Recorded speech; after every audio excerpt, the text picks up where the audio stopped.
went from trekking in the Himalayas on this wonderful adventure to being away on a family holiday and being pushed around in a wheelchair to go. I was diagnosed with pneumonia initially and thought it was an infection that I would soon recover from. What then happened was months passed and it developed into ME. I mean, I just had so many questions. It's an illness that doesn't have a known cause. It's an illness that doesn't have a treatment. And for years, my symptoms were a debilitating fatigue. Mm-hmm.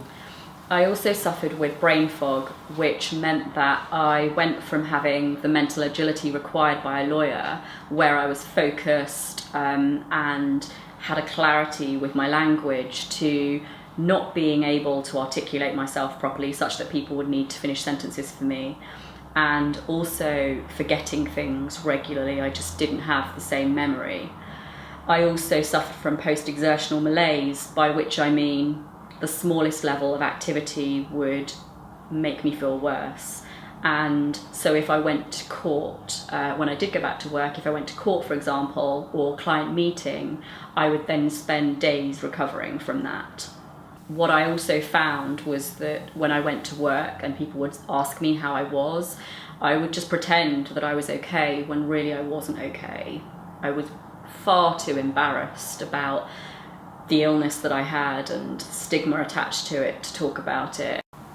One of the things that helped me was having a really supportive employer. I had a manager who was exceptionally compassionate, and if it hadn't been for her, I think that my healing process would have been different. I have gone from relating to this illness as something that has completely ruined my life and something that I'm going to have forever, and feeling like a complete victim as a result of it, to relating to it now as actually a blessing in disguise.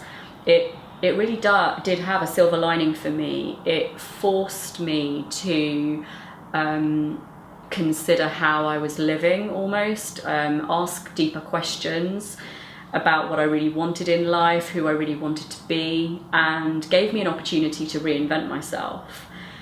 Before I fell ill, I was a people pleaser and found it really difficult to say no to people. I used to be a real perfectionist and a natural worrier, and I also used to get my self-worth from external circumstances. What happened when I fell ill was I was forced really to just drop all of that. I just didn't have the energy that I used to have to take the time that I wanted to take to be the perfectionist. I didn't even have the energy to worry as much as I used to. It was almost like I started to have to redefine how I was working. I needed to have new ways of working. I became a better lawyer from my illness. I know that sounds crazy, but I became more effective, more efficient. I had better relationships with people, and all of that was possible from me doing the necessary inner work on myself, and all of my coach training completely transformed who I was and how I was experiencing life.